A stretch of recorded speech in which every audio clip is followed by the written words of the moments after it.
Rancangan Undang-Undang Omnibus Law Cipta Kerja dinilai merugikan bagi pekerja oleh serikat buruh. Aksi penolakan terus bergulir baik di ibu kota maupun di daerah.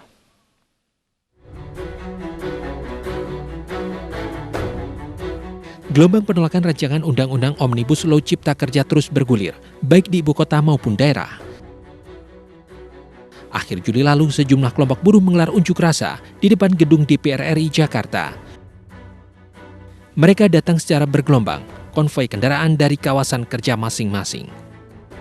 Demonstran menilai RUU Cipta Kerja merugikan para buruh dan tidak tepat jika dipaksakan untuk dibahas di tengah pandemi COVID-19. Mereka meminta agar pemerintah fokus menyelesaikan masalah ekonomi yang timbul akibat pandemi agar tidak berimbas pada buruh seperti PHK besar-besaran. Tidak hanya di DPR, demonstrasi menolak RUU Cipta Kerja juga digelar ratusan buruh di depan Istana Merdeka Jakarta. Mereka meminta agar pemerintah menghentikan pembahasan RUU Cipta Kerja yang dinilai akan merugikan kesejahteraan buruh. Demonstran juga meminta pemerintah membuat kebijakan yang dapat melindungi para buruh dari pemutusan hubungan kerja atau PHK massal yang sudah terjadi selama beberapa bulan terakhir akibat pandemi COVID-19.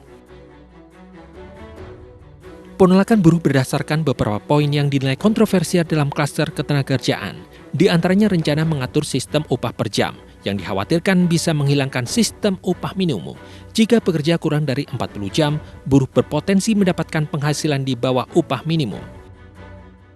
Tidak hanya upah, buruh khawatir kehilangan pesangon saat pemutusan hubungan kerja bila aturan tersebut diubah menjadi tunjangan PHK.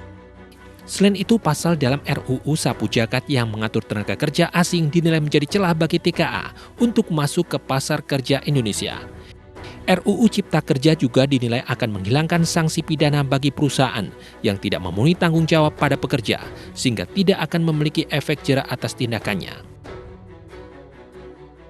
RUU Omnibus Law Cipta Kerja kini sedang digodok pemerintah dan DPR. Selain itu, DPR juga sepakat membentuk tim kerja dengan sejumlah serikat buruh untuk membahas detail klaster ketenagakerjaan agar mendapatkan titik temu. Tim Liputan iNews melaporkan.